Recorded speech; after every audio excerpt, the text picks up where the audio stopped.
Impossible কি? কিছুই না, সবকিছুই পসিবল। ধীরুভাই আম্বানি কিছুই নেই থেকে সবকিছু বানিয়ে দিয়েছে, একটা পুরো এম্পায়ার গড়ে তুলেছে। এরকম অনেক লোক আছে যাদের কাছে 4 আনাও ছিল না, কিন্তু তারা মরার আগে এম্পায়ার অর্থাৎ সাম্রাজ্য গড়ে তুলেছে। কারণ তারা জানতো যে তারা কি চায়, কিন্তু তার থেকেও বেশি ইম্পর্টেন্ট, তারা মেনে নিয়েছিল যে তারা এটা করতে পারবে।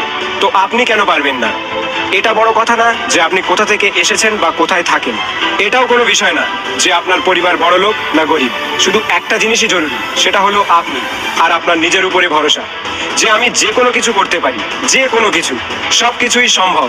Anything is possible. যে জিনিস আপনি মন থেকে মেনে নেন সেটাই আপনার রিয়েলিটি হয়ে যায়। আমার কাছে কোনো পয়সা নেই, বিজনেস ব্যাকগ্রাউন্ড নেই, ফ্যামিলির সাপোর্ট নেই, এইসব এক্সকিউজ। আমাদের লিমিট আমরা নিজেরাই বানিয়েছি আমাদের মনে। যদি আপনি মেনে নেন যে আমি এটা করতে পারবো না, তাহলে দুনিয়ার যত বড় মোটিভেটর আসুক না কেন, সে আপনার দ্বারা সেই কাজ কোনোদিনও করাতে পারবে না। আর যদি মেনে নেন যে আমি সবকিছুই করতে পারি, anything is possible for me, তাহলে তার মধ্যে থেকে সমস্ত ভয় চলে যায়। দুনিয়ার সব থেকে ভয়ানক ব্যক্তি সে যে টোটালি ফিয়ারলেস হয়।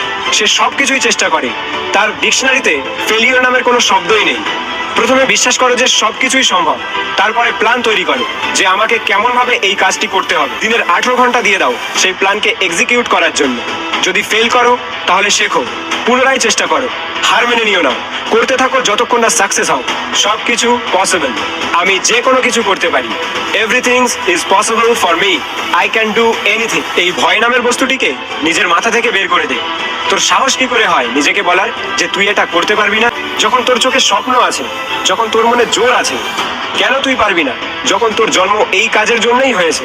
লোকে 1000টা কারণ দেখাবে যে এই কাজ করা সম্ভব নয়, তুই তাদেরকে 10,000 কারণ দেখিয়ে দে যে এর জন্য এই কাজ করা সম্ভব, আর এটা আমি করব, করে দেখাবো। নিজের চোখ খোলা রাখ আর দেখ আমি কেমন সফল হই।